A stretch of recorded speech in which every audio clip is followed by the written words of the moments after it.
A young minister got married. He and his young wife lived on a farm. And about a month into the marriage, his wife came in to see him holding a box. And she said to him, "Please promise me, dear, that no matter what, you will never look inside this box." Very strange request, but the minister assured his young wife that he would never look inside. Years went by. The minister enjoyed a 45-year career of preaching in small country churches. He retired, and then one day he opens the closet door, and there is the box. His wife is nowhere around. She's out in the hen house gathering eggs. He had been so good about never looking inside. But surely after all these years it would be okay. And so he opens the box and sees that inside are 3 eggs and $100, all in $1 bills. Just then his wife entered the room and said, "I thought I told you never to look inside." Embarrassed, looking a bit sheepish, the minister apologized. And then he said, "Well, since I opened it, do you mind telling me what it's all about? I mean, what's with the 3 eggs?" "Well, if you must know," said his wife, "every time you preached a bad sermon, I put an egg in the box." The minister began to swell with pride. He had been preaching for 45 years and there were only 3 eggs. He had only preached 3 bad sermons. That's like batting 1,000. "Well, that explains the eggs," he said. "What about the $100? "Well," his wife said, "every time I got a dozen, I sold them for $1.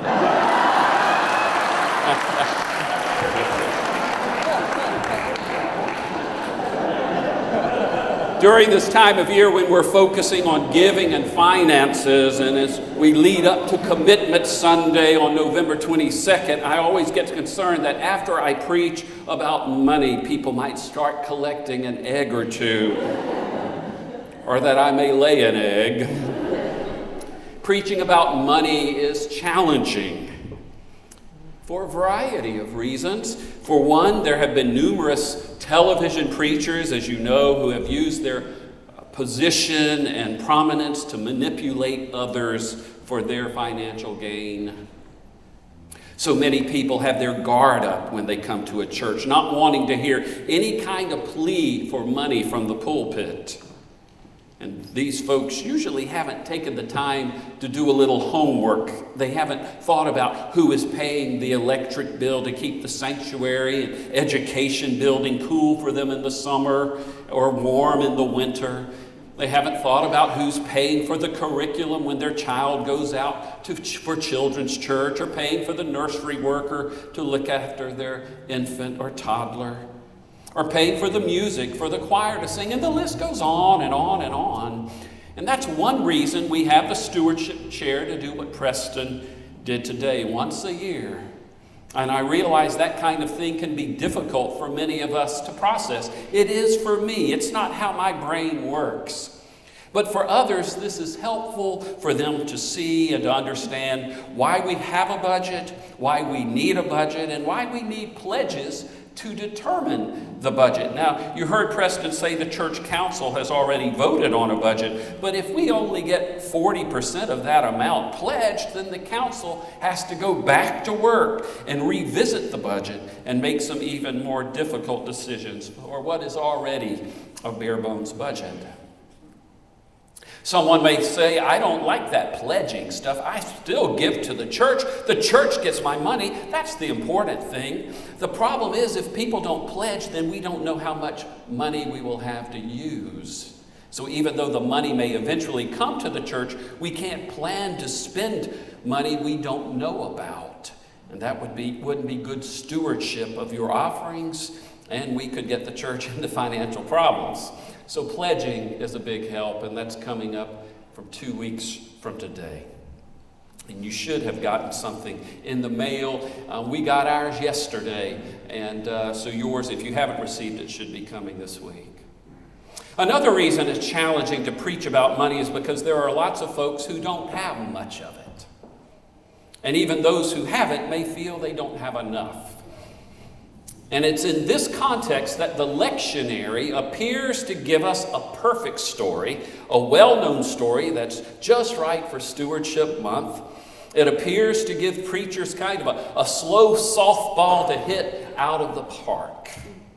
It's the story of the poor widow who gives only 2 small coins to the temple offering. It's all she has. And so ministers can applaud the widow for her sacrificial giving and encourage others to do likewise, even though it was not much money proportionately. It was a lot for her. In fact, it was everything. So we are able to encourage all people to give. Everyone can participate. Sometimes the small gifts are worth more. That's a fine message, a good message. Nothing wrong with it. But it's really not what this story is about. And it's not why Jesus points out the widow in the first place. The Gospel of Mark tells us that when Jesus arrived in Jerusalem the week before his death, he went directly to the temple. He went there because the temple was the center of religious life in his world. The temple was understood the place where heaven and earth came together. It's where God lived. The entire temple complex was actually a series of rectangular-shaped layers. The closer each layer was to the center, the holier was the ground. And fewer people were allowed in. On the farthest outskirts was the court of the Gentiles, where non-Jews were allowed. The next layer was the court of the women, where ritually clean Jewish women were permitted. Yet closer to the temple was a large area where all Jewish males could gather. And then there was the section for the priest. And at the very core of it all was a room called the Holy of Holies. Only the high priest was permitted to enter the Holy of Holies, and he could only do it once a year. In that room was an empty throne for the God that no eye could see. Tradition has it that when the high priest entered the Holy of Holies on the Day of Atonement, a rope was tied around his ankle just in case he dropped dead. That way they had a way to get the body out. Jesus is passing through the court of the women when he notices a widow, and he calls the disciples to take notice of her. An otherwise negligible person, the kind nobody sees or wants to see, dropping her last 2 coins into the temple registry or treasury. It was all she had to live on, Jesus says. How did he know that? Maybe the same way he knew other things without asking, he could just tell. Or maybe it was written all over her, so that anyone who took a good look at her could read it. The way she held her ground in front of the treasury while more substantial people came and went. The way she prayed over the coins before she put them in like a gambler blowing on dice, then flinging them in and looking around like she wasn't sure where she was. I've always imagined her being old, but Mark doesn't say she was. He just says she was a poor widow.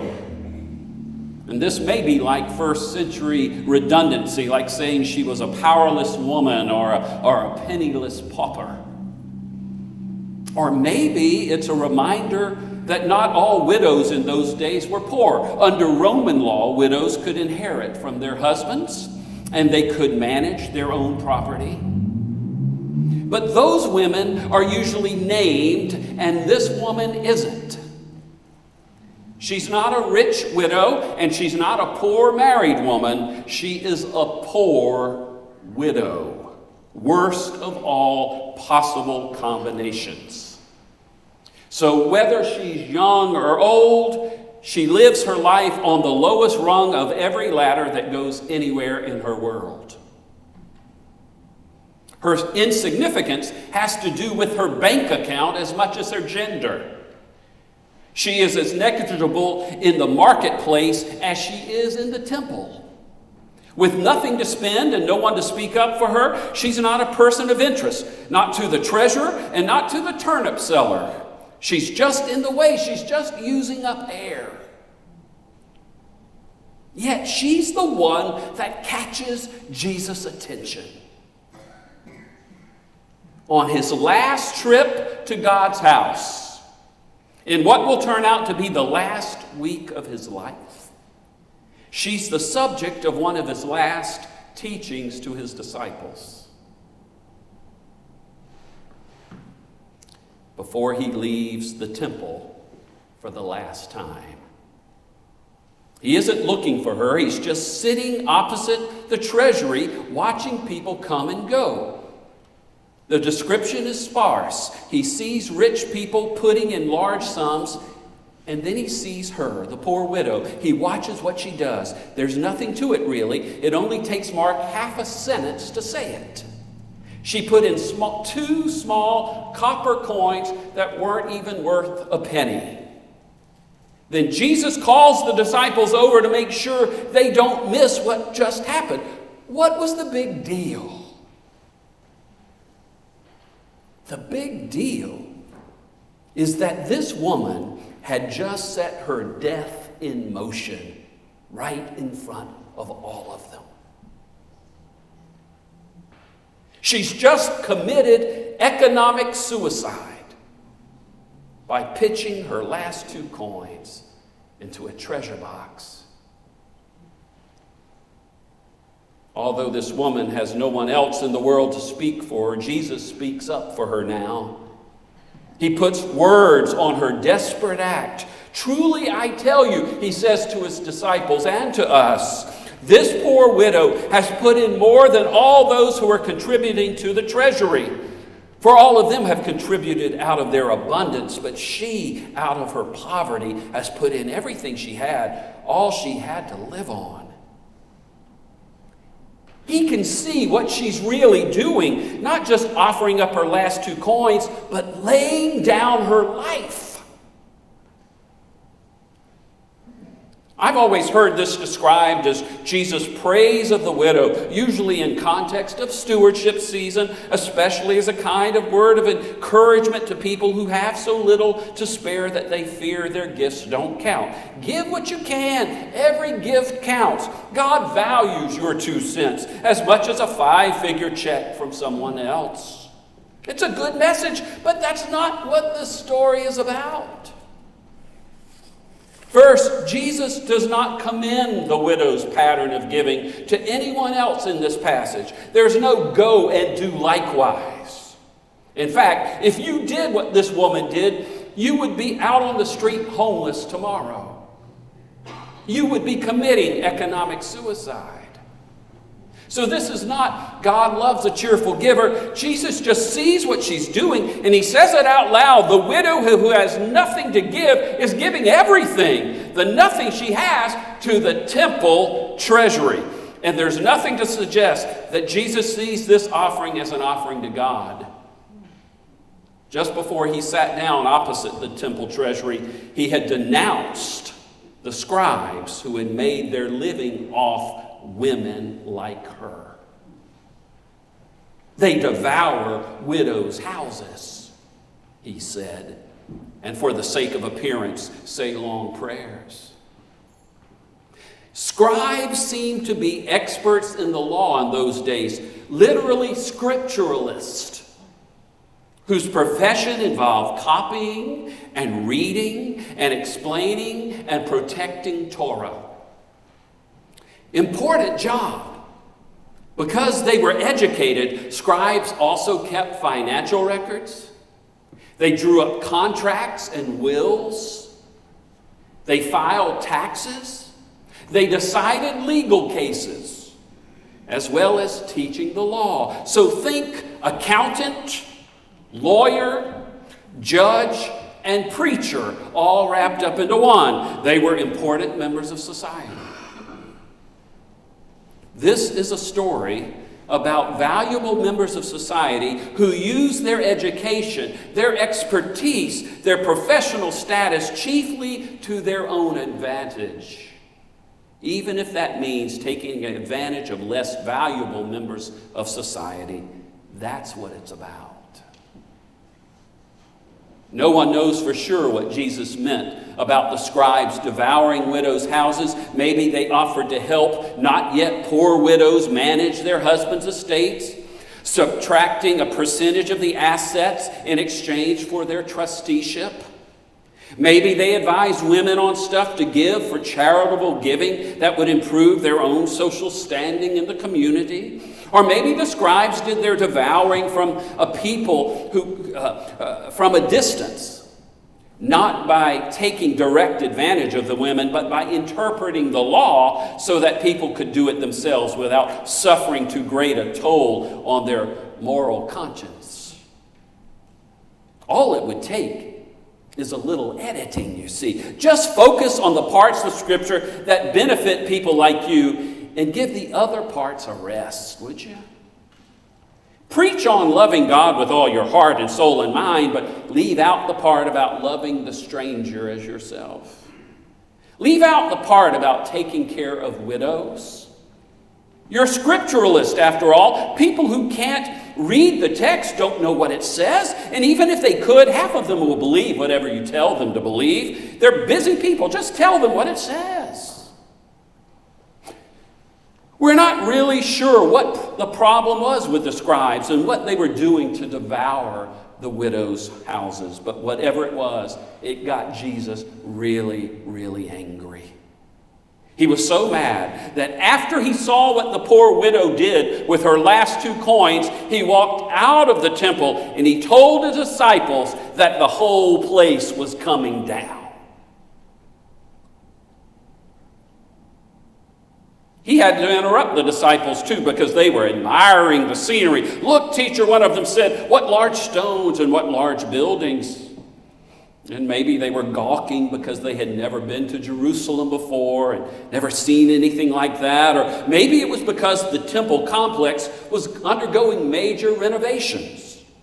It was one of Herod the Great's big building projects that was still underway 40 years after his death, and it still had 30 years to go, which means the whole temple complex was a construction site during Jesus' entire public ministry. "Do you see these great buildings?" he said to his gaping disciples, just 2 verses after he saw the poor widow. "Not one stone will be left upon another. All will be thrown down." So if you remove the brackets around this widow, if Jesus calls you over to look at her 1 minute after he has denounced the scribes for devouring the houses of people like her, and 1 minute before he says that the system she has just endowed is coming down, then it's really hard to hear what Jesus says about her as praise. It sounds a whole lot more like lament. Whatever that woman is up to, committing economic suicide in the holiest possible place she can think of, or if she's trying to get God's attention, hoping that she will go home to find a miracle like a jar of meal that never runs out or a jug of oil that never empties, whatever it is she's up to, she offers all that she has to an institution that isn't worthy of her. And Jesus notices. She may have even been the deal breaker for him. The living and soon to be dying proof that the system, at least this manifestation of it, had lost its way. Caring more for its own preservation than for struggling people like her, the ones that the system had been created to protect. Where were the scribes? Where were the teachers of the law to remind people of that? You shall not abuse any widow or orphan, Exodus 22. You shall not deprive a resident alien or an orphan of justice. You shall not take a widow's garment in pledge, Deuteronomy 24. Learn to do good, seek justice, rescue the oppressed, defend the orphan, plead for the widow. That's a prophet, Isaiah. It goes on and on and on, but it's too late for Jesus to fix all that. So he does what he can. He calls his disciples over to see something no one else in the room can see. A destitute woman, invisible to everyone around her, giving all she has. Within the week, Jesus will be right behind her, which may be one more reason why he notices her. There's something familiar about her. Not just the end of the line look on her face or the way she hesitates while the coins are still in her hand, hoping the cup might pass her by. Hoping that legions of angels might yet come down from the sky to rescue her. But also perhaps he recognizes the surprise on her face once she drops the coins into the slot and they're gone. Freedom, almost. Freedom on her face, as if she's done everything she can and the rest is up to God. It's an act of surrender and letting go. Jesus has spent days trying to explain discipleship to the 12, and here it was in the most unlikely person imaginable. Barbara Brown Taylor writes, when Jesus leaves the temple with his disciples that day, his public ministry is over. In 4 days he will be dead, having uncurled his fingers from around his own offering to give up the 2 copper coins of his life. The widow reminded him of someone. It was the end for her. It was the end for him too. She gave her living to a corrupt church. He was about to give his life for a corrupt world. She withheld nothing from God, neither did he. It took one to know one. And when he looked at her, it was like looking in a mirror at a reflection so clear that he called his disciples over to see. Look, he said to those who meant to follow him, that is what I have been talking about. Look at her. And so I think part of the lesson of the story has to do with surrender. Surrendering to God and letting go. Whatever that may mean in our lives and in your life, so we can experience some kind of profound freedom. And I think this story is told to encourage everyone who is in a position to do so, to do the best possible job of being good scribes. That's really the job that most of us are best equipped to do. People with some learning, people with some education and privilege, people with some ability to step in and give voice for those who have no voice, speaking up for those who can't speak up, and to share all of the gospel, not just part of it, all of it. It's inclusive, caring nature. We can be good scribes. We have the resources to do it. We have everyone here. And we have the love of God. We have the teaching and wisdom of Christ. And we have the Holy Spirit always with us.